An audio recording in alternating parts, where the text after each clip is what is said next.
અને હવે આપણે પરમ પૂજ્ય કનુદાદાજીની શાશ્વત સરસ્વતી સ્વરૂપ વાણીનો લાભ પ્રત્યક્ષ જ્ઞાની પુરુષના નિધિધ્યાસન સાથે લઈએ. કનુદાદાજીનો લાઈવ સત્સંગ, લાઈવ તો નહીં પણ કનુદાદાજીનો સત્સંગ સ્ક્રીન ઉપર આપણે નિહાળીએ અને આપણા અંતરમાં એને ડાઉનલોડ કરીએ.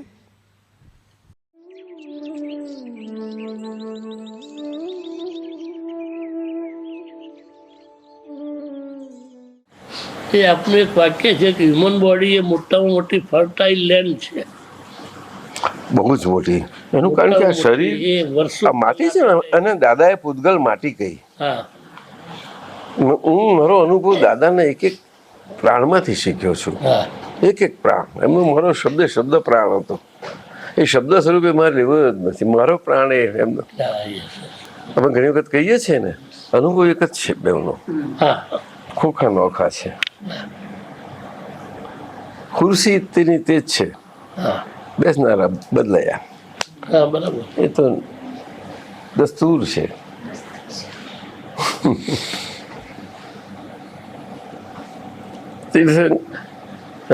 ચક્રવર્તીઓ બદલાયા કરે, પણ ચક્રવર્તી પદનું ખુરશી એક જ હોય, સિંહાસન બધાનું. સમાવર્ષણ દરેક તીર્થંકર ભગવંતોના સ્વતંત્ર રચાય, કારણ બધા તીર્થંકર ભગવંતો સ્વતંત્ર છે. શું કહ્યું? પરતંત્ર નથી. તાંત્રિક નથી. સ્વતંત્ર તાંત્રિક કેમ ના થાય?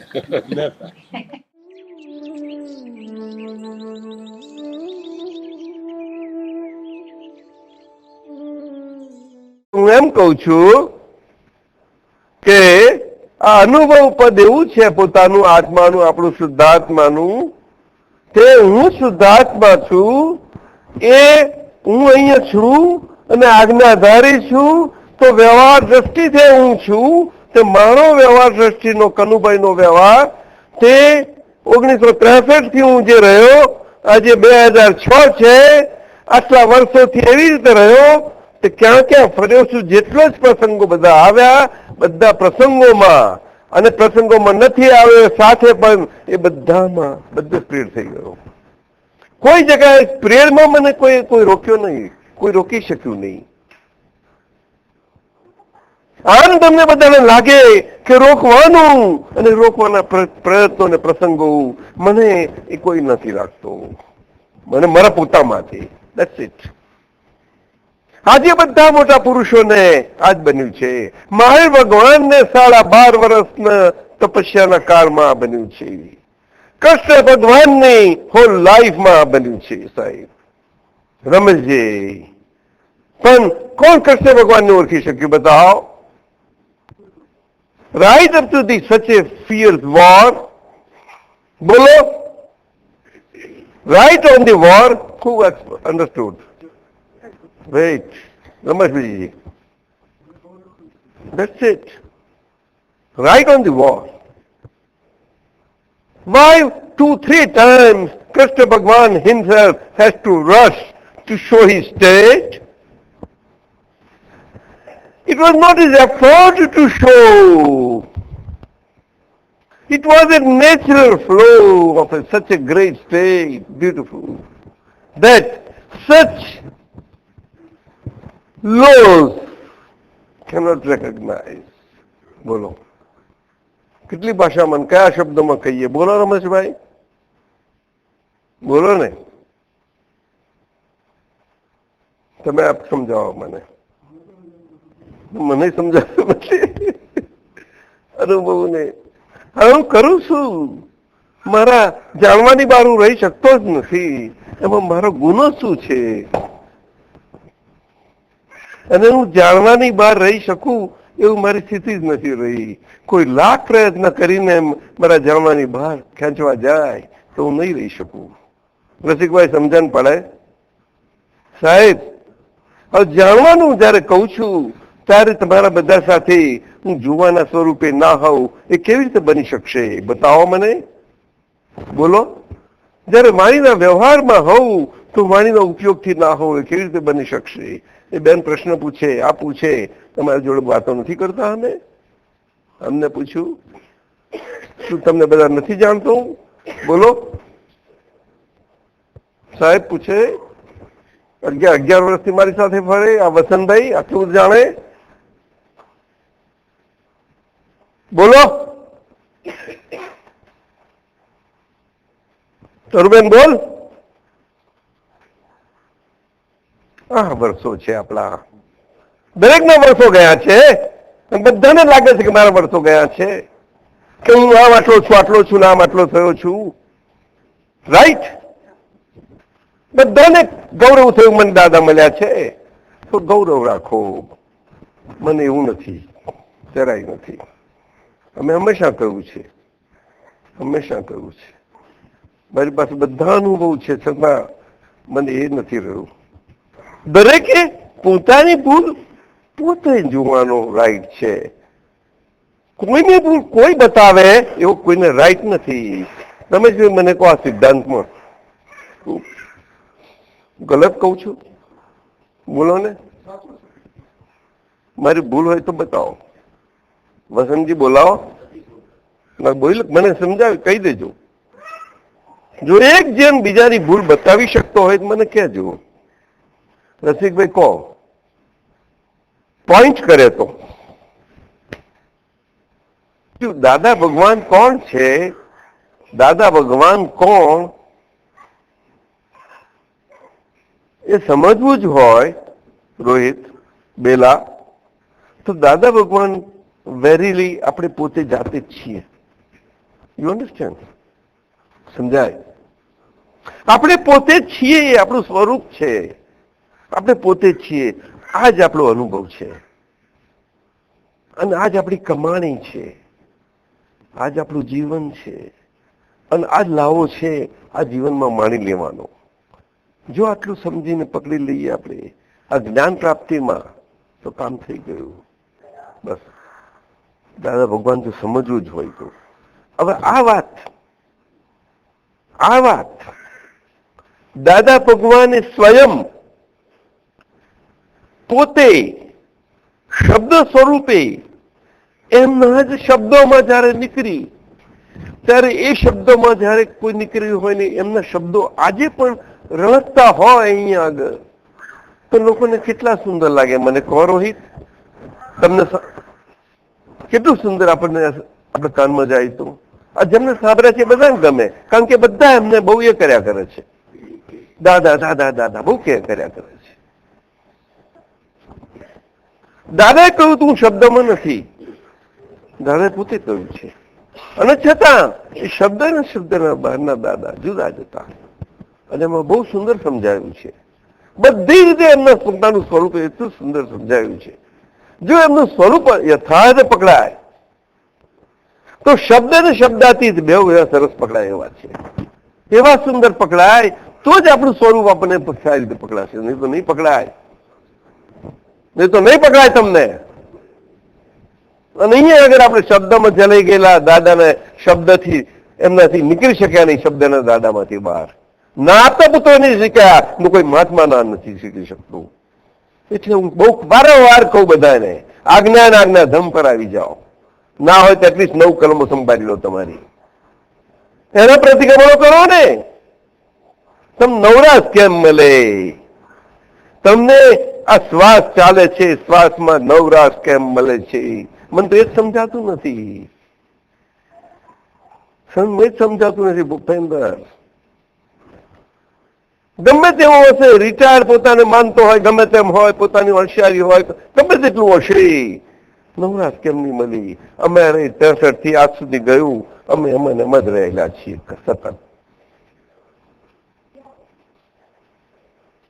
સતત. આ અંદરનો પ્રોસેસ છે. એને મન, વાણી ને કાયા અને બહાર 5 ઇન્દ્રિયો અને એનો દેખાવનો ભાગ, એને અંદર ને કઈ લેવા ને દેવા નથી. આ વિજ્ઞાન છે. શું છે? વિજ્ઞાન છે ને છે જ કે છે. એને નથી ક્યારે પણ નહીં કરી શકે. એ બચ્ચું પણ કહી શકશે, એ સ્મોલ ચાઇલ્ડ. સાચું છે પૂજા? બોલ. બચ્ચું પણ ના નહીં પાડી શકે.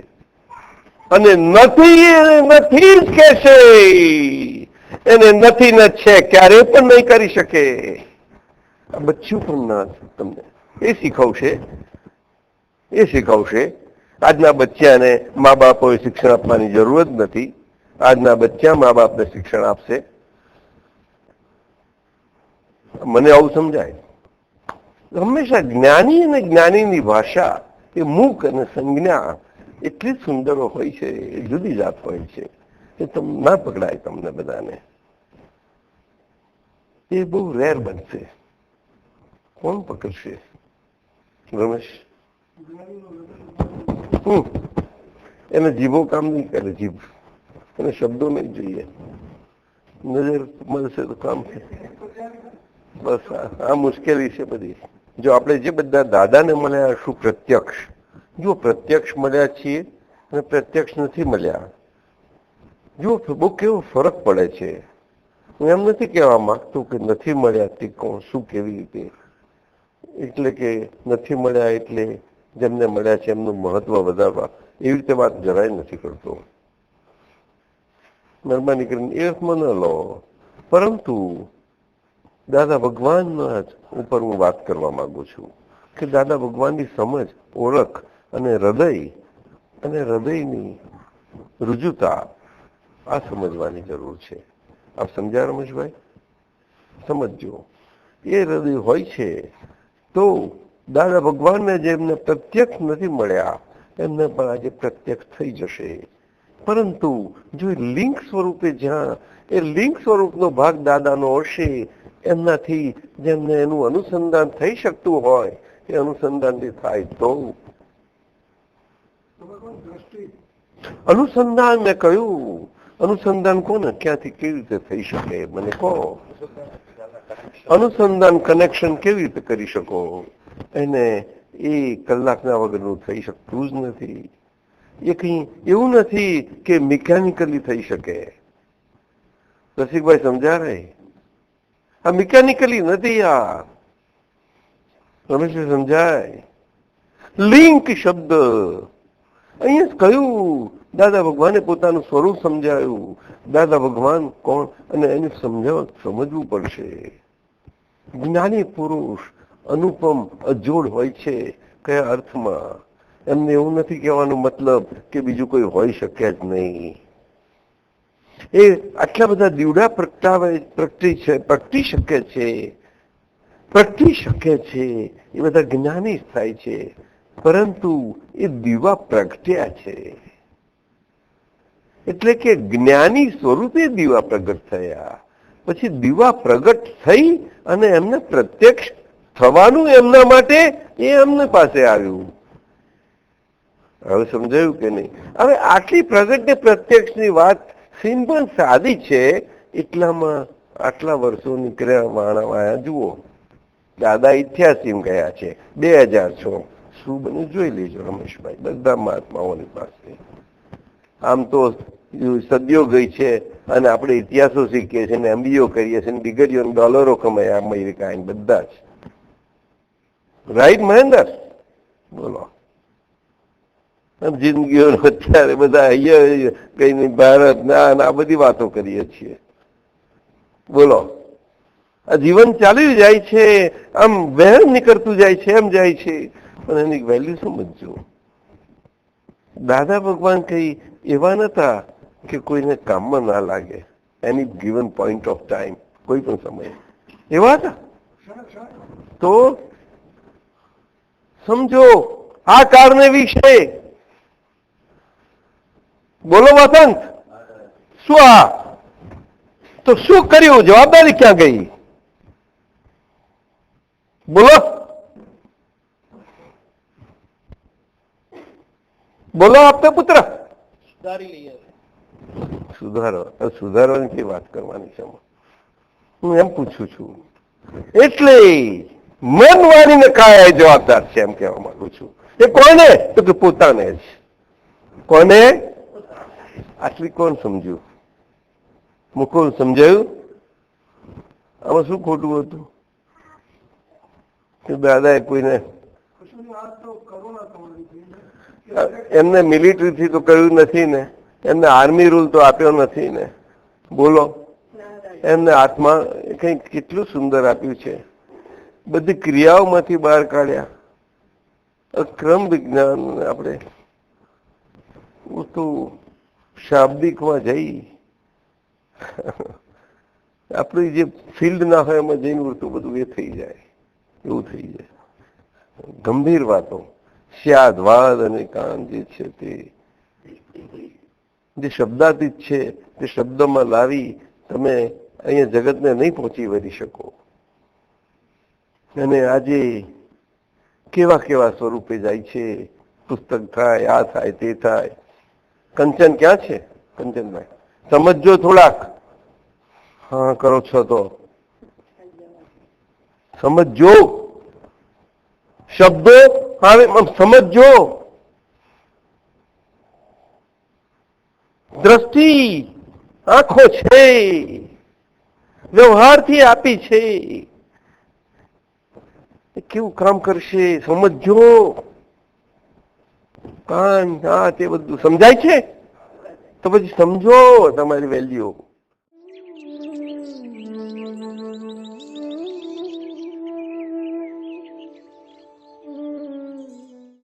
જય સચ્ચિદાનંદ. દાદા ભગવાનનો ગુડ એમનું જે નિખાલસ જે એમનો ચહેરો હોય છે એનાથી થોડુંક બદલીને થોડાક આક્રમક અંદાજમાં, પણ જ્યારે છીણીના ઉપર હથોડીના ઘા પાડવાની જરૂર હોય છે ત્યારે પછી ત્યાં સોનીની હથોડી ચાલે એમ નથી, તો ત્યાં પછી એમને લોખંડની હથોડીનો ઉપયોગ કરવો પડ્યો છે. હું મોહન કાકાને વિનંતી કરીશ કે તેઓ આ સત્સંગના અનુસંધાનમાં આપણને 3 મિનિટ વાત કરે. મોહન કાકા. જય સચ્ચિદાનંદ મહાત્માઓ. આખા વિડીયોમાં દાદાની કરુણા શું છે એ આપણને જોવા મળે છે.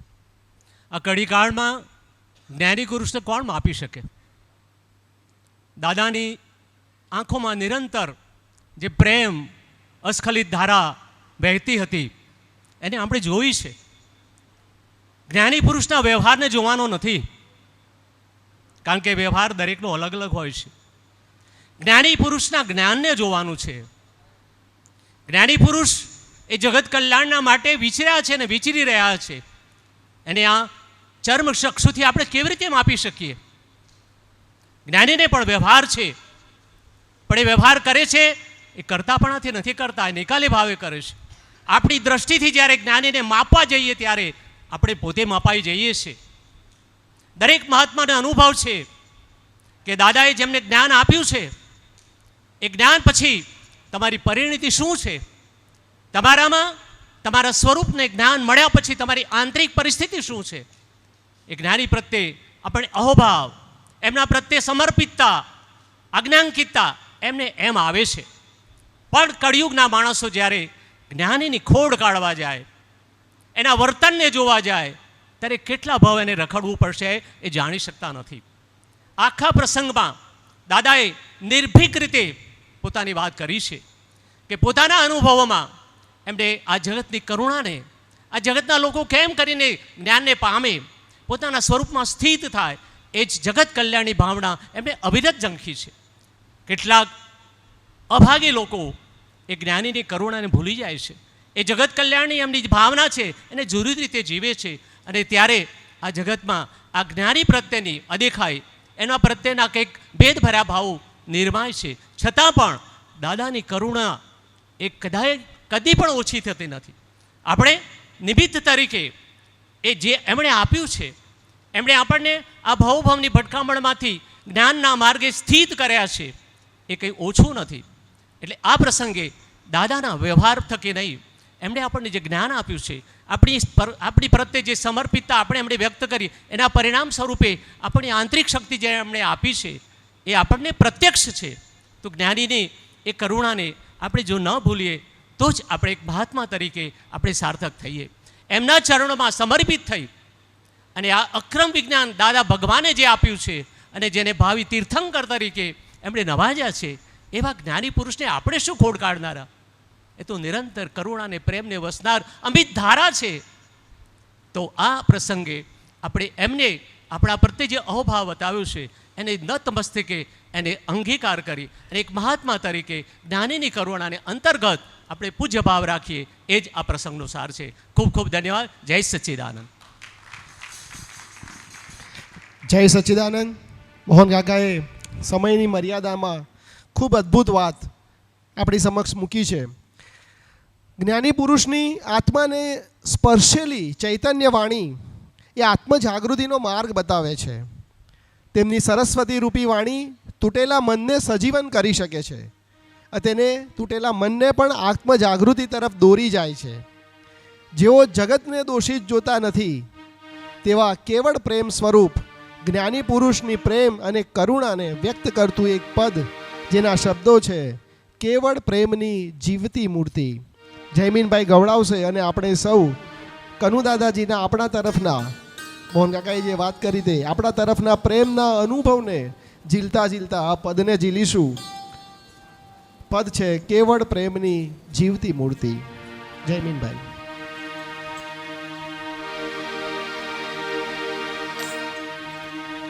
કેવળ પ્રેમની જીવતી મૂર્તિ.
મોટી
જય સચ્ચિદાનંદ.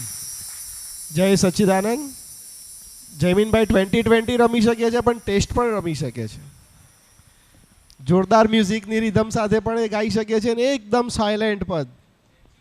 હા એટલે વર્સેટાઇલ સિંગર છે, એમનામાં એ બધી આવડત છે. જ્ઞાની પુરુષ પ્રેમ, કરુણા અને સમતાથી જીવની ભ્રાંતિ ઓગાળી તેને દેહભાવથી આત્મદ્રષ્ટિ તરફ લઈ જાય છે. અને તેથી જ જ્યાં જ્યાં જ્ઞાનીના જયકારા ગુંજે ત્યાં ત્યાં દાદાનું દર્શન થાય છે, દાદા દેખાય છે. જ્ઞાની પુરુષની એટલે કે દાદાના સાનિધ્યની આ ચમત્કારિક શક્તિઓનું સુંદર વર્ણન કરતું એક પદ કે જેના શબ્દો છે જયકાર થાય ને દાદા દેખાય. પ્રાદેશિક ભાષાઓ, બધી જ લગભગ પ્રાદેશિક ભાષાઓ વણી લીધી છે કવિરાજે આ પદમાં. અને અમારા ગિરીશ કાકા હતા ગાંધીનગર, એમનું આ ફેવરેટ પદ જયકાર થાય ને દાદા દેખાય.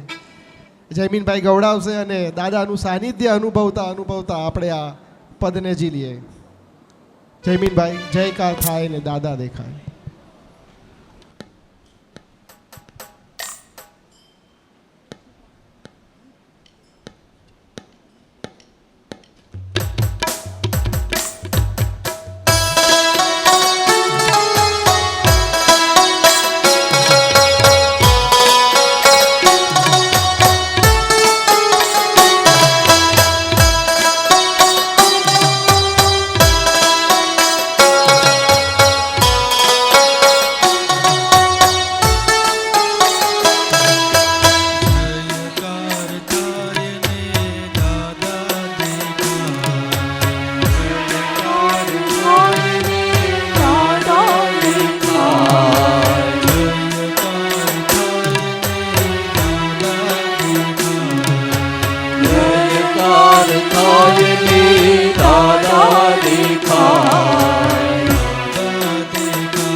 હારું હારું લાગે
જય સચ્ચિદાનંદ.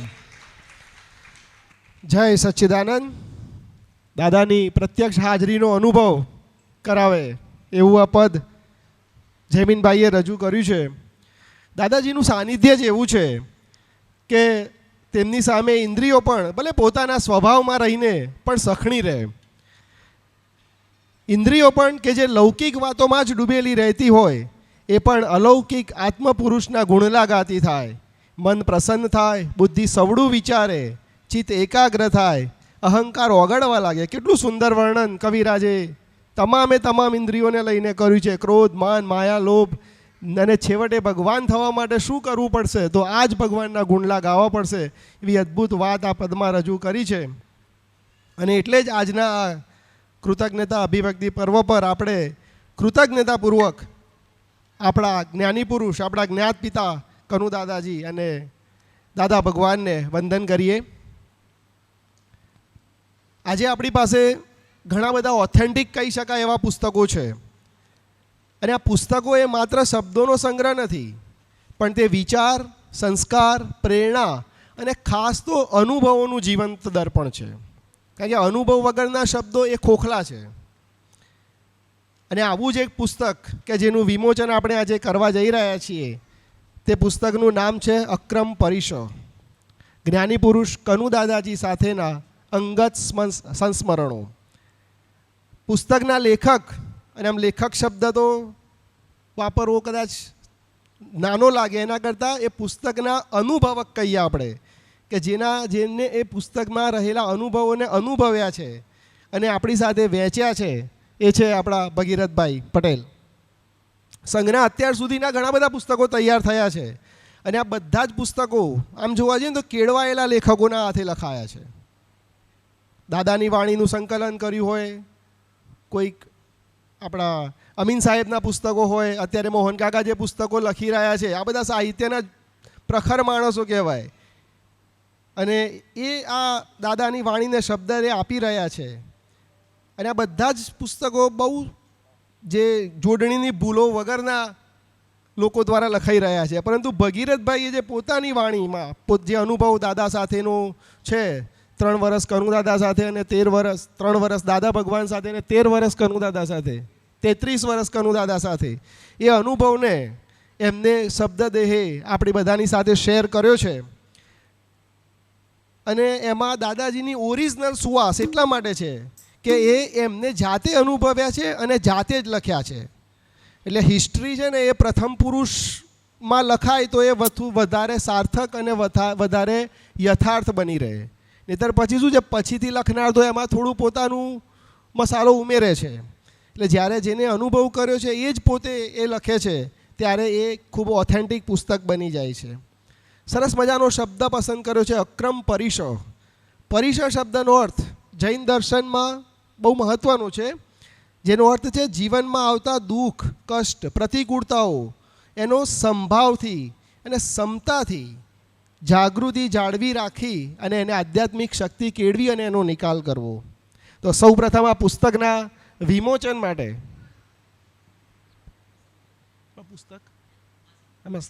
વિમોચન માટે વિનંતી કરીશ આપણા લાલા કાકાજીને કહે છે ભીષ્મ પિતામાં વસંત કાકા અને ભગીરથભાઈ પોતે, બંનેને વિનંતી કરું કે તેઓ અહીંયા આવે અને આ પુસ્તકનું વિમોચન કરે.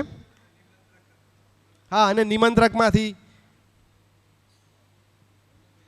આવો ને બંને નિમંત્રકો બધા આવો ને કાકા, આગળ વચ્ચે આવી જાઓ. આવો ને. આપણા જે 3 નિમંત્રકો છે, 3 એમાંથી આવો.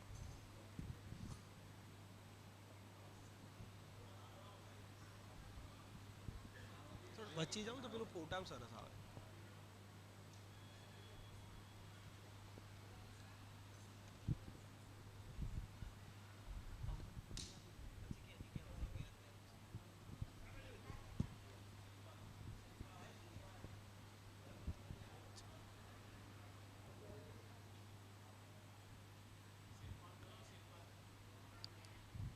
શિલ્પા ભાભી તમે પણ આવજો.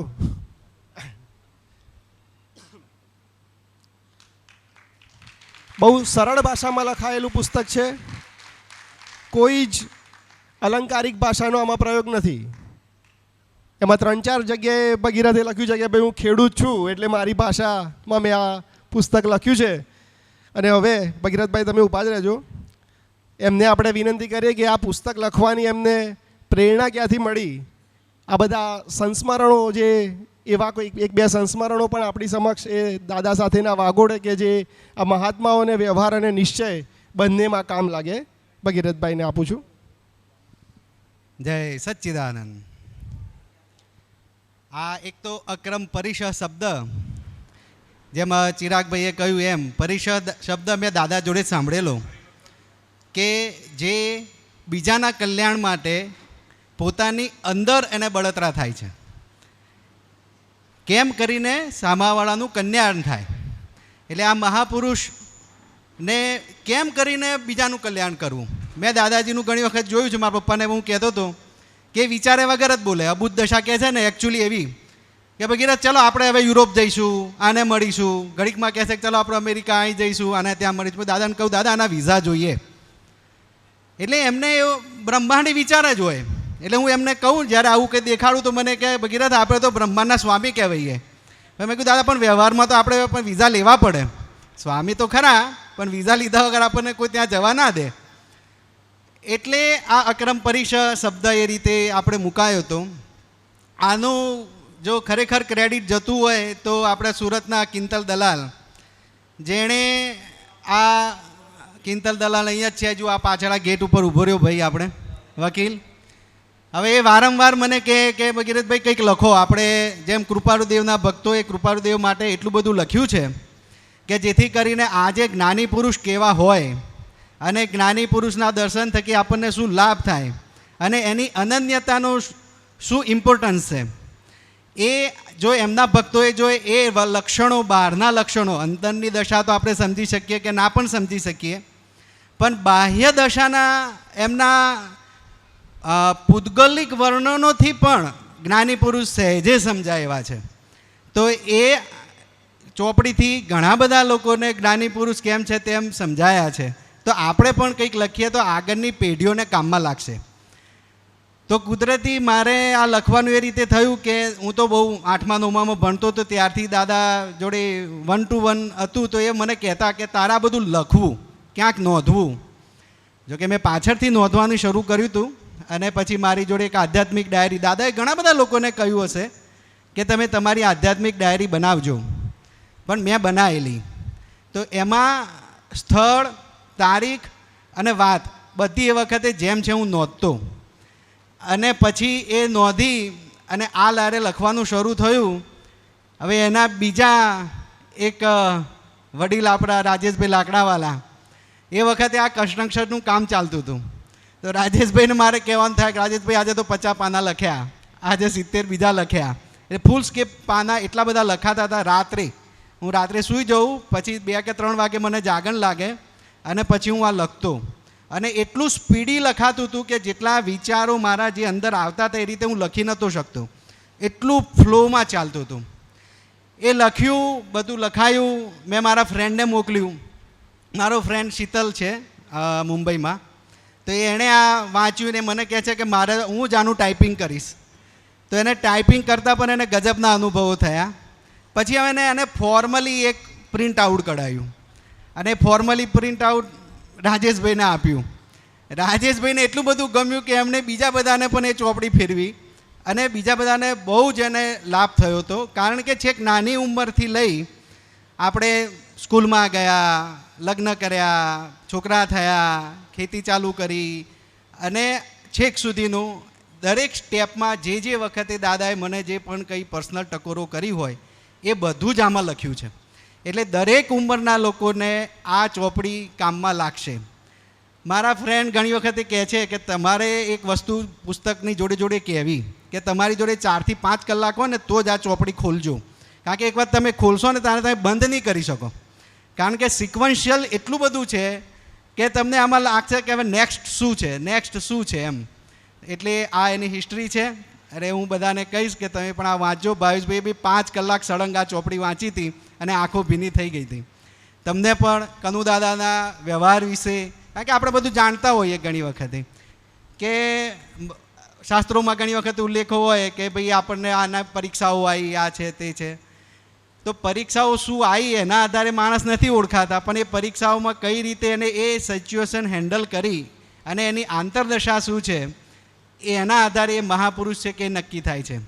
એટલે સંજોગો ગમે તેવા હોય પણ એ સંજોગોની સામે એ કઈ રીતે સ્ટેબલ રહે છે. અને આ મહાપુરુષોના ભૌતિક વાત આપણે કહીએ ને કે પૌદ્ગલિક પણ એટલું બધું એમનું વિશેષતા હોય છે જે આશ્ચર્ય કે છે તીર્થંકર ભગવાનના, કે એમને આંખમાં પીવો નથી હોતો, મળમૂત્રની વાસ નથી હોતી. આ બધું આપણે દાદાજી સાથે ફીલ કરેલું છે અને એ બી બધા મેં મારા અનુભવ આમાં જે પણ કંઈ વસ્તુ છે એ મેં પોતે પ્રત્યક્ષ એમની જોડે હતો અને એ મેં આ બધું નોંધ્યું છે. તો આપણને બધાને આ કામમાં લાગે એ અભિલાષા સાથે જય સચ્ચિદાનંદ.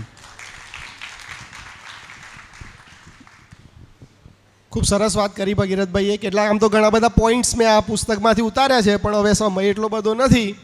પણ તેમ છતાં એક બે વાત કરી લઉં કે એક તો અરીસો એમ વાત કરી છે કે અરીસો કોઈનું એ દર્શન કરતો નથી, દ્રષ્ટા જ દ્રશ્યનું દર્શન કરે છે. આવા અદ્ભુત વાક્યો આ પુસ્તકની અંદર લખાયેલા છે કે ભગવાનની ભાષામાં આશય અને જગતની ભાષામાં બાહ્ય ક્રિયા એ જ અગત્યના હોય છે. તો આવું જે આ પુસ્તક છે, આજે એમને વાત કરી ને ભગીરથભાઈ કે 5 કલાક સળંગ વાંચી શકાય, મેં પણ એ રીતે જ વાંચેલું છે. અને મેં આ પુસ્તક વાંચ્યા પછી ખાલી ભગીરથને જ એનો SMS કર્યો હતો, પેલો વોટ્સઅપ મેસેજ કર્યો હતો કે આ પુસ્તક વાંચ્યા પછી શું ફીલ થયું, અને કદાચ જલ્પાને ખબર છે. એટલે એટલું અદ્ભુત પુસ્તક છે, આમાં કોઈ પણ પ્રકારના બાયસ વગર વાંચવા જેવું પુસ્તક છે. હવે આપણે રોહિતભાઈ સાહેબને વિનંતી કરીએ કે તેઓ આપણને આપણી એપ વિશે અને સૌથી વધુ તો આપણું આજનું જે આ પર્વ છે કૃતજ્ઞતા અભિવ્યક્તિ પર્વ, એ પર્વમાં આપણે કૃતજ્ઞતાને કેવી રીતે વ્યક્ત કરી શકાય એના માટે આપણે 5 મિનિટ કરીએ અને પછી આપણે એક પદ છે એ લઈશું. રોહિતભાઈ સાહેબ. આ અક્રમ પરિસર છે ને એ પણ અક્રમની રીતે થયું. પહેલાં તો એક જનરલી આપણે ગુજરાતીમાં સિમ્પલ થયું હતું, પછી મારા ફ્રેન્ડ હતા આપણે જેમ ક્રિસ મ્યુલર ને બધા, તો એમની બહુ ઈચ્છા હતી કે તમે ભગીરથભાઈ બધી વાતો કરો છો પણ અમને કંઈ ખબર પડતી નથી, એટલે આનું ઇંગ્લિશ પણ થયું. ઇંગ્લિશ થયા પછી આ ગુજરાતી થયું છે. એટલે આ અક્રમની રીતે જ ઊંધી રીતે આનું સિક્વન્શિયલ થયું છે. અને આનું હિન્દી પણ તૈયાર થઈ રહ્યું છે, એ પણ તૈયારી આવી જશે.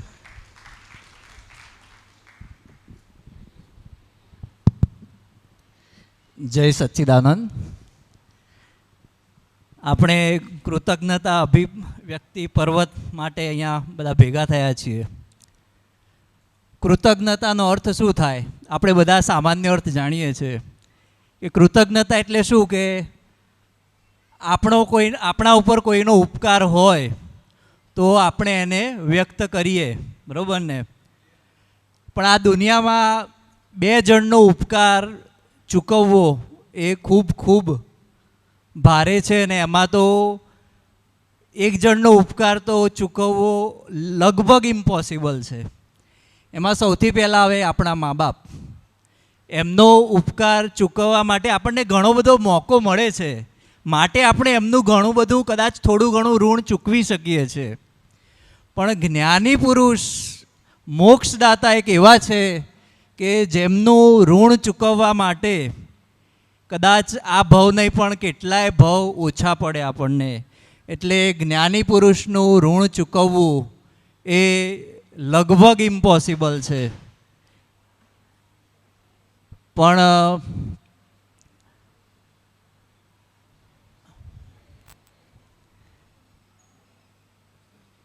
આપણે બધાને જ્ઞાની પુરુષ મળ્યા. જો સમજો, આપણે જ્ઞાની પુરુષને મળ્યા અને જ્ઞાની પુરુષ આપણને મળ્યા, આ બેમાં બહુ ફરક છે. એટલે વાત શું છે કે જ્ઞાની પુરુષ આપણને મળ્યા, આપણે જ્ઞાની પુરુષને મળવા ગયા નથી. એટલે વાત મૂળ શું છે? આશયની વાત છે કે આપણે જ્ઞાની પુરુષને કયા આશયથી મળ્યા એ બહુ મહત્ત્વનું છે, બરાબર ને?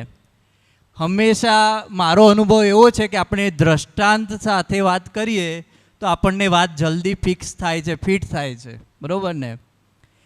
અને આપણે કાલે દાદાજીના આપણે દર વખતે પુણ્યતિથિ ઉપર આપણે જ્ઞાની પુરુષના પરત્વે થયેલા દોષોના પ્રતિક્રમણ કરીએ છીએ, બરાબર ને? તો એની પૂર્વ ભૂમિકા રૂપે અત્યારે વાત કરું છું, જેથી આપણને કાલે ક્લેરિટી આવે કે આપણે શું કરી રહ્યા છીએ એકચ્યુઅલી. તો એક સ્વામી વિવેકાનંદનો એક હું અહીંયા પ્રસંગ કહીશ તો આપણને વધારે ખ્યાલ આવશે. સ્વામી વિવેકાનંદનું નામ બહુ પ્રચલિત થયું, પણ ક્યારે? એમના ગયા પછી. જ્યારે હતા ત્યારે એમની પરિસ્થિતિ એટલી બધી અત્યંત ગરીબ હતી અને એમને કોઈ પૂછવાવાળું નહોતું કે ભાઈ તમે કઈ રીતે જીવો છો, બરાબર ને? તો બન્યું એવું કે એમની એટલી અત્યંત ગરીબ પરિસ્થિતિ કે એમના ઘરમાં ઘણી વખતે એક ટાઈમ પણ જમવાનું નહોતું મળતું એમના ઘરે. અત્યારે એમના નામે ઘણા બધા મોટા મોટા આશ્રમો ને બધું મિશન ને બધું બહુ ચાલે છે. તો એમના ઘરે જમવાનું નહોતું તો એ શું કરે, કોઈ એક જ વ્યક્તિ જમી શકે એટલું જ ઘરમાં જમવાનું હોય. હવે એમના ઘરમાં 2 જણા, એ પોતે ને એમના માતાશ્રી. એટલે શું કરે કે એમના માતૃત્વનો ભાવ કેવો કે પોતાનો દીકરો ભૂખ્યો રહેવો જોઈએ નહીં. એટલે થાય શું કે વિવેકાનંદને એમના માતા જમાડે, પોતે ભૂખ્યા રહે. હવે વિવેકાનંદને અંદર ખૂંચ્યા કરતું, એટલે શું કરે કે એ ઘેર બહાનું કાઢે કે આજે મારા મિત્રને ત્યાં જમવાનું છે, અને એ શું કરે, બહાર બજારમાં ફરવા જતા રહે. 1-1.5 કલાક ફરીને ઘેર પાછા આવે ને પછી નાટક કરે, જાણે પોતે સરસ જમીને આવ્યા હોય, ધરાઈને આવ્યા હોય એવું નાટક કરે. એટલે એમની માતાને સંતોષ થાય કે આ ભાઈ ક્યાંક જમીને આવ્યો છે. ખરેખર તો એ પોતે જમ્યા વગર ભૂખ્યા જ પાછા આવ્યા હોય. પણ આવું વારંવાર થતું, એટલે એમના માતાને પ્રશ્ન થયો કે આવા તો એના કયા મિત્રો છે કે જેને રોજ એને જમવા બોલાવે છે. એટલે પછી આ વાત છે ને એમના ગુરુ પાસે પહોંચી, રામકૃષ્ણ પરમહંસ જોડે. આપણે બધાને ખબર છે કે રામકૃષ્ણ પરમહંસ એમને માતાજી જોડે, કાળીમા જોડે સાક્ષાત વાત કરતા. તો એમને વિવેકાનંદજીને કીધું કે તું એક કામ કર, તું મા જોડે માગી લે. ગુરુનો આદેશ એટલે પોતે ના પાડી શક્યા નહીં. પાછું એમણે એવું પણ કીધું કે હું બહાર બેઠો છું, તું અંદર જઈને માંગી લે. અંદર ગયા, થોડી વાર થઈ, પછી બહાર આવ્યા તો વિવેકાનંદના આંખોમાં આંસુ હતા. રામકૃષ્ણજીએ પૂછ્યું કે શું માગ્યું? એટલે વિવેકાનંદજી કહે કે શું માગવાનું હતું? એટલે રામકૃષ્ણજી કહે કે તને માગવા તો મોકલ્યો હતો. એટલે કે અંદર માતાજી સામે હું તો ભૂલી ગયો. એટલે કે ના, આવું નહીં ચાલે, કે ફરીથી જા. ફરીથી મોકલ્યા, ફરીથી એ જ પરિસ્થિતિ, બહાર આવ્યા કે માગ્યું? એટલે કે ના, મેં તો કશું નથી માંગ્યું. કે ના, ફરીથી જા. પાછો 3જી વખત મોકલ્યા, પાછા ગયા, પાછા બહાર આવ્યા, પાછું પૂછ્યું કે શું માગ્યું? એટલે કે મેં કશું માંગ્યું નથી. પછી રામકૃષ્ણજી કહે છે કે આજે તું મારી પરીક્ષામાં પાસ થયો છે, જો તું આજે માંગતો તો હું તારો ગુરુ રહેતો નહીં, બરાબર ને? તે કશું ના માગ્યું માટે હું તારો ગુરુ છું, બરાબર ને? વાત સમજવા જેવી છે. એનો વિવેકાનંદજી શું જવાબ આપે છે કે તમે મને મારી પોતાની ઓળખાણ કરાવડાવી, એનાથી મારે વધારે વિશેષ શું જોઈએ, બરાબર ને? વાત શું છે કે જ્ઞાની પુરુષ મળ્યા એટલે 14 લોકનો નાથ આપણને મળ્યો, અને એવો જ 14 લોકનો નાથ આપણી અંદર ખુલ્લો કરી આપ્યો. એવા જ્ઞાની પુરુષ પાસે જો આપણે સાંસારિક સુખોની અપેક્ષાથી ગયા હોય અને સાંસારિક સુખ જ માગ્યું હોય તો એ જ્ઞાની પદની સૌથી મોટી વિરાધના છે. શું છે? જ્ઞાની પદની સૌથી મોટી વિરાધના. કારણ કે જ્ઞાની પુરુષ એ સંસારી સુખોના દાતા નથી. જ્ઞાની પુરુષ એક શું છે? મોક્ષદાતા છે. એમની પાસે મોક્ષ સિવાય કશી વસ્તુ મંગાય નહીં, બરાબર ને? એટલે ઘણી વખત એવું થાય, આ રોહિતભાઈ એ બેઠા છે એટલે પોતે ચોખ્ખા છે એવી વાત નથી. હું મારું જ એક્ઝામ્પલ આપીશ. હું 12મા ધોરણમાં હતો ત્યારે મેં ડ્રોપ લેવાનું નક્કી કરેલું, એક્ઝામ નહોતી આપવી મારે. મારા મધર ફાધર બહુ સપોર્ટિવ હતા, એટલે કે આપણે ચાલો તારે એક્ઝામ નથી આપી, આપણે દાદાજીને વાત કરીએ. ભાદરણ કીર્તન ભક્તિ હતી તો અમે ગયા ત્યાં, નક્કી કરીને ગયા હતા કે એક્ઝામ આપવાની નથી. દાદાજીને પૂછ્યું, દાદાજી આને 12માની એક્ઝામ આપવી નથી. દાદા એક જ વાક્યમાં કીધું કે જે નક્કી કર્યું એ કરજો. આજે મને સમજાય છે કે આ મારી બહુ મોટી ભૂલ હતી. આપણે જ્ઞાની પુરુષ પાસે નક્કી કરીને એમને પૂછવા જઈએ છીએ. શું આપણે નક્કી કર્યું હોય અંદર કે મારે આમ કરવું છે અને પાછા એમને પૂછવા જઈએ છીએ. આ સ્વચ્છંદની કેટેગરીમાં જાય. અને સ્વચ્છંદ હોય ત્યાં મોક્ષની વાત થાય નહીં, બરાબર ને? આવ્યા તો આપણે કેટલીય ભૂલો કરીએ છીએ જ્ઞાની પુરુષની આગળ, બરાબર ને? દાદા મારો છોકરો ડૉક્ટર થઈ જાય, મારો છોકરો કલેક્ટર થઈ જાય. દાદાજી મારે છોકરાને લગ્ન નથી થતા, સગાઈ નથી થતી, બરાબર ને? દાદાએ બહુ બધા કામ કરી આપ્યા છે, બરાબર ને? પણ એ જ્ઞાનીની કરુણા અને કૃપા દ્રષ્ટિ છે, બરાબર ને?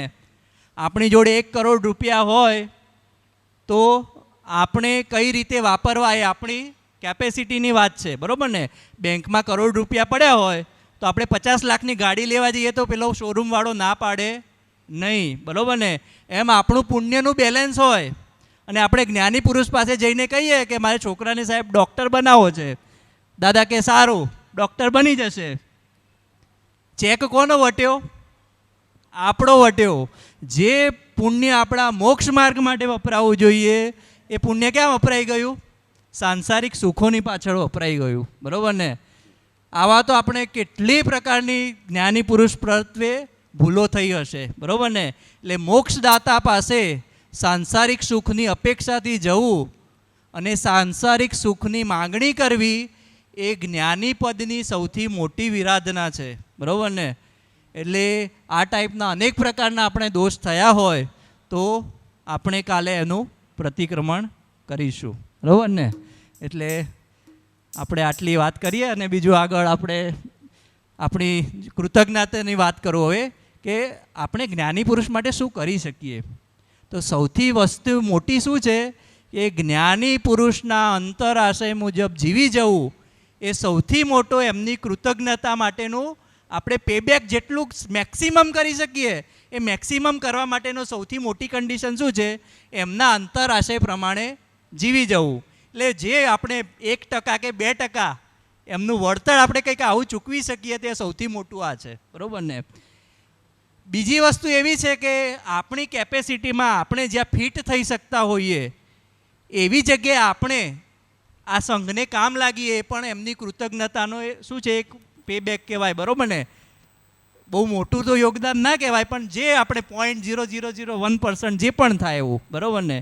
એવું જ કૃતજ્ઞતાનો એક પેબેક તરીકે આપણે આ એક એપ્લિકેશન છે જે આપણા મહાત્માએ જ બનાવેલી છે, બરાબર ને?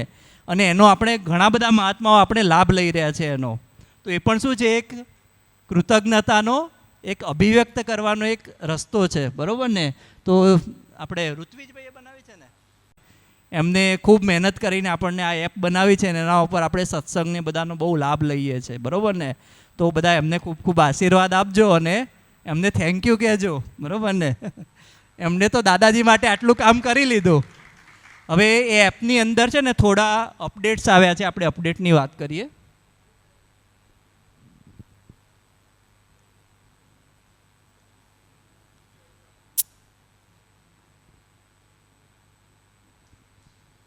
રમેશભાઈ લેજો.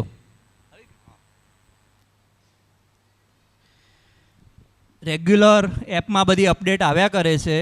તો અત્યારે એક સૌથી મોટી અપડેટ આવી છે આપણી વિડીયો સત્સંગની અંદર.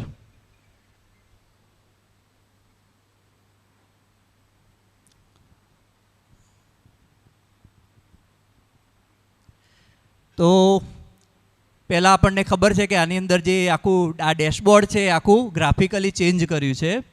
એની અંદર મેઇન 3 સેક્શન બનાવ્યા છે. ઓલ છે, પછી વચ્ચે આલ્બમ છે અને લાસ્ટમાં શું છે? શોર્ટ્સ છે.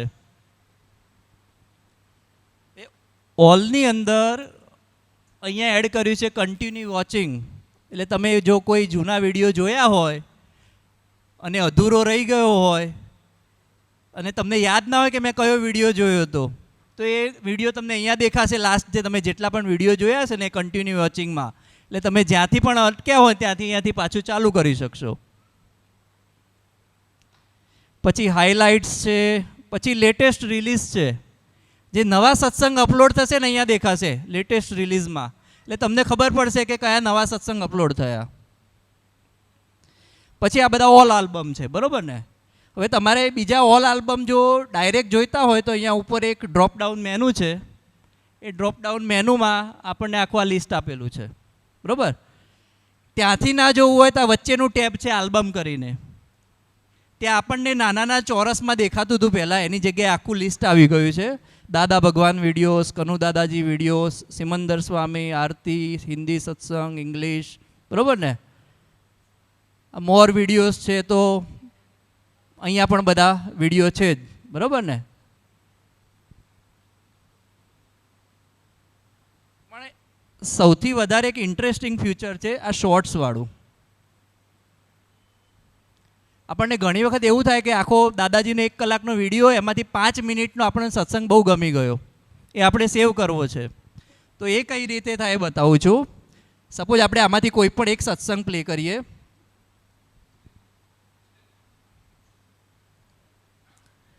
ઓકે, તો આ સત્સંગમાં ઉપર કોર્નર છે ને, એમાં 4 સિમ્બોલ દેખાય છે.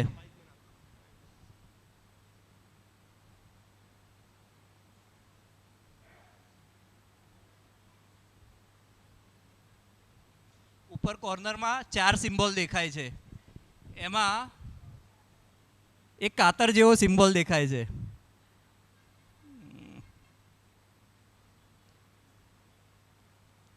ત્યાં લખેલું છે શોર્ટ્સ. ત્યાં તમે અહીંયા સેટ સ્ટાર્ટ કરો અને પછી વિડીયો થોડો આગળ જવા દો, તમારે જેટલો જોવો એટલો, અને પાછું અહીંયા સેટ એન્ડ કરો. પછી પાછું ત્યાં કાતરની બાજુમાં એક સેવનું બટન આવી ગયું, ત્યાં સેવ કરો. એટલે હું અહીંયા વિડીયોનું નામ આપું છું અત્યારે ABC સેવ. હવે તમારે જ્યારે પણ આ વિડીયો જોવો હોય ત્યારે ક્યાં જવાનું? શોર્ટ્સમાં જવાનું.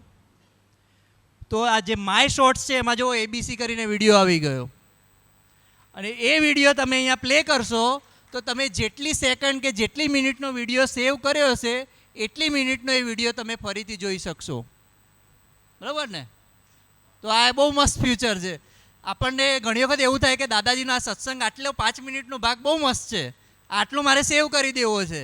તો તમારે આખો વિડીયો સેવ નહીં કરવો પડે, આ આટલી ક્લિપ ત્યાં સેવ થઈ જશે, તેને તમે ફરીથી જોઈ શકશો, બરાબર ને. તો આ બધી બહુ અપડેટો બહુ સરસ આવે છે. તો આપણે ઋત્વિજભાઈનો ખૂબ ખૂબ આભાર માનીએ છીએ. જય સચ્ચિદાનંદ.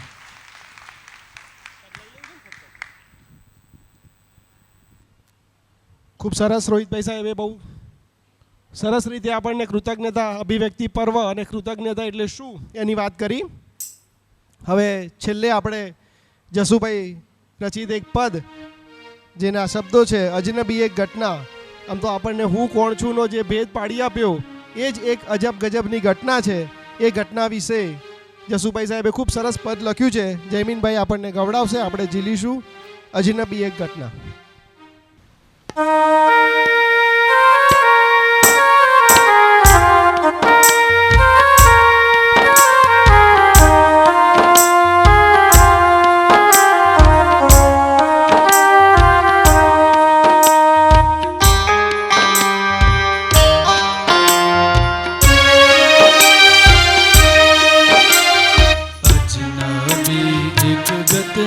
ગતતા આત્મા પૂદગલ ભિન્ન થયો.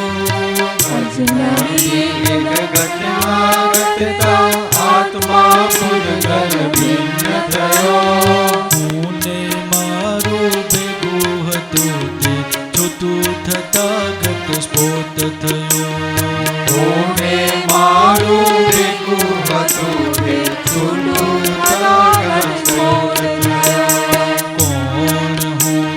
સમજાયું ને કોણ હું નહીં સ્પષ્ટ થયું.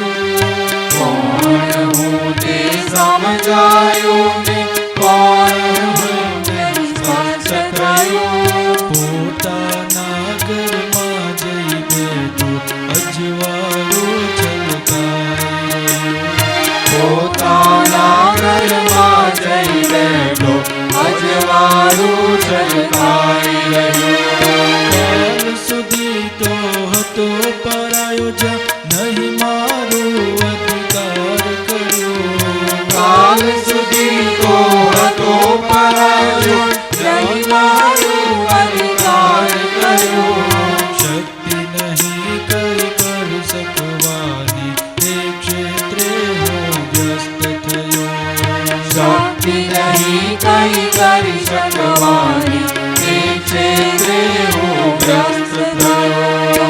આત્મશક્તિનો હતો સ્ત્રોત તે અહંકારથી અવરાયો. આત્મશક્તિનો હતો સ્ત્રોત તે અહંકારથી આવરાયો. ગર્વ અને મમતાના વેશે ધેર ધેર હું નાચી રહ્યો.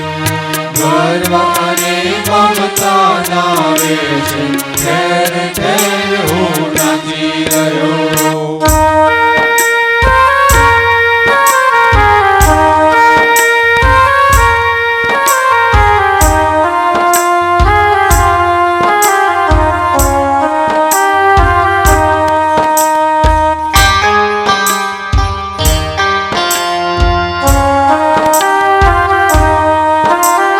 સર્વક્ષરે હું બંધાયો પણ છેવટ જ્ઞાની મરી ગયો. સર્વસ્તરે હું બંધાયો પણ છેવટ જ્ઞાની મળી ગયો. જ્ઞાની પુરુષની કૃપા કરીને મુઠ્ઠી ખુલતા છૂટી ગયો. જ્ઞાની પુરુષની કૃપા કરીને મુક્તિ ખુલતા છૂટી ગયો. આત્માની સન્મુખ થયો ને અપૂર્વ અનુભવ પ્રાપ્ત થયો. આત્માની સન્મુખ થયો ને અપૂર્વ અનુભવ પ્રાપ્ત થયો. આત્મ ખજાનો જડી ગયો ને અહો અહો ઉદ્ગાર થયો. આત્મ ખજાનો જડી ગયો ને અહો અહો ઉદ્ગાર થયો. આત્મા અર્થે બહાર ભટકતો મૂળ વાત હું ચૂકી ગયો. આત્માર્થે બહાર ભટકતો મૂળ વાત હું ચૂકી ગયો. આત્મા તો અંદર સૂતો તે જ્ઞાની પુરુષથી જાગી ગયો. આત્મા તો અંદર સૂતો તે જ્ઞાની પુરુષથી જાગી ગયો. પ્રકાશના કિરણો આવ્યા ને અંધકાર હવે દૂર થયો. પ્રકાશના કિરણો આવ્યા ને અંધકાર હવે દૂર થયો. આત્માનો અણસાર પામતા નવા ક્ષિતિજનો ઉદય થયો. આત્માનો અણસાર પામતા નવા ક્ષિતિજનો ઉદય થયો.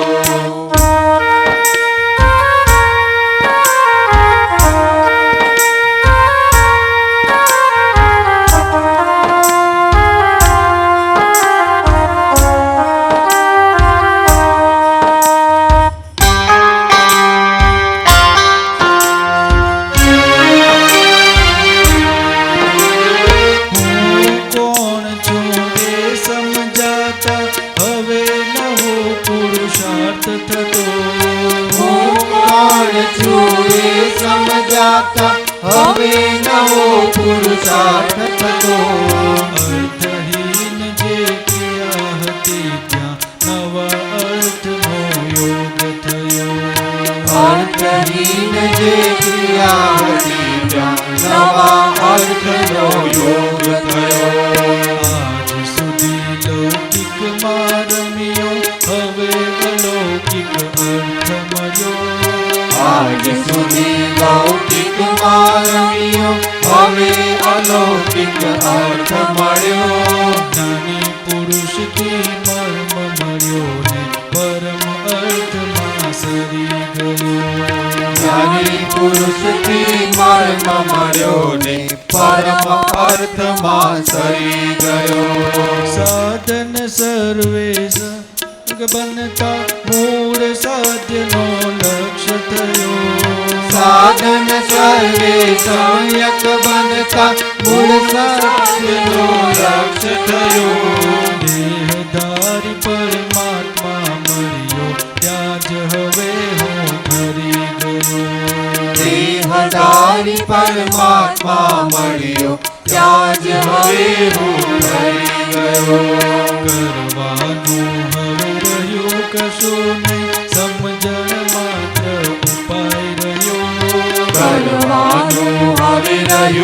કશું નહીં, સમજણ માત્ર ઉપાય રહ્યો. જ્યાં સમજો ત્યાં સમાઈ જાતો, મૌન વિશે હવે રમી રહ્યો.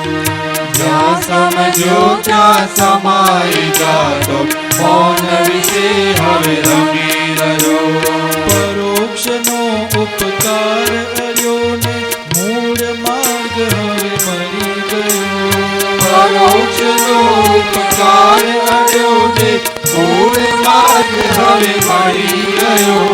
પ્રગટ જ્ઞાની ત્યાં મળી ગયો ને મૂળ માર્ગમાં વધી રહ્યો. પ્રગટ જ્ઞાની ત્યાં મળી ગયો ને મૂળ માર્ગમાં વધી રહ્યો. એક પછી એક નવા સ્થાનકો, નવા મૂલ્યનો યોગ થયો. એક પછી એક નવા સ્થાનકો, નવા મૂલ્યનો યોગ થયો. સરળ સુગમ છે મોક્ષ માર્ગ રે, છેવટમાં અનુભવ પામ્યો. સરળ સુગમ છે મોક્ષ માર્ગ રે, છેવટમાં અનુભવ પામ્યો. સરળ સુગમ છે મોક્ષ માર્ગ રે, છેવટમાં અનુભવ પામ્યો. સરળ સુગમ છે મોક્ષ માર્ગ રે, છેવટમાં અનુભવ પામ્યો. જય સચ્ચિદાનંદ. જય સચ્ચિદાનંદ. ખૂબ જ સુંદર પદ, જેમાં અજ્ઞાનથી જ્ઞાન, અહંકારથી નિર્મળતા અને સાંસારિક અર્થથી પરમ અર્થ તરફની આ યાત્રાને જસુભાઈ સાહેબે એક અજનબી ઘટના તરીકે ખૂબ યથાર્થ રીતે આલેખી છે. અને આપણો આ કાર્યક્રમ એઝ પર શિડ્યુલ આપણે અહીંયા પૂરો કરીએ છીએ. રમેશભાઈ સાહેબે આપણા જે કેમેરામેન છે એમને લિંક મૂકી હતી, એમાં 7 વાગ્યા સુધીનો સમય લખ્યો હતો. આમ તો આપણે 6:30 પૂરું કરવાનું હતું, પણ હવે રમેશભાઈએ 7 વાગે લખ્યું હતું એટલે આપણે 7 વગાડવા પડ્યા અને 7 વાગ્યા. હવે આપણે ભોજન પ્રસાદી માટે જઈશું એ પહેલાં એક સૂચના ખાલી સાંભળી લઈએ. શાર્પ 8 વાગે આપણે મહાઆરતી શરૂ થશે. મહાઆરતીના 2 સેટ સત્સંગ હોલમાં અને 2 સેટ ચૈત્ય સ્મારકમાં જશે. તો નિમંત્રક અને નિમંત્રકના જે પરિવારજનો, સ્નેહીજનો કે કુટુંબીઓ હોય એ તમામે ચૈત્ય સ્મારકમાં આરતી ઉતારવાની છે. અને આપણે બધા મહાત્માઓએ અહીંયા સત્સંગ હોલમાં 2 સેટ કરીશું આપણે, તો અહીંયા આપણે આરતી ઉતારીશું. દાદા દીવો 1, દાદા દીવો 2, સિમંદર સ્વામીની આરતી, દાદા દીવો 1, દાદા દીવો 2 અને દાદા ભગવાનની આરતી. આટલું આપણે 8 થી 8:30 કરીશું. અને 8:30 પછી ફરીથી આપણે બધા સત્સંગ હોલમાં એક બીજો પોણો કલાકનો કાર્યક્રમ છે, 1 કલાકનો, એના માટે ભેગા થઈશું. બહુ અદ્ભુત એક વિડીયો આપણે એમાં જોવાનું છે.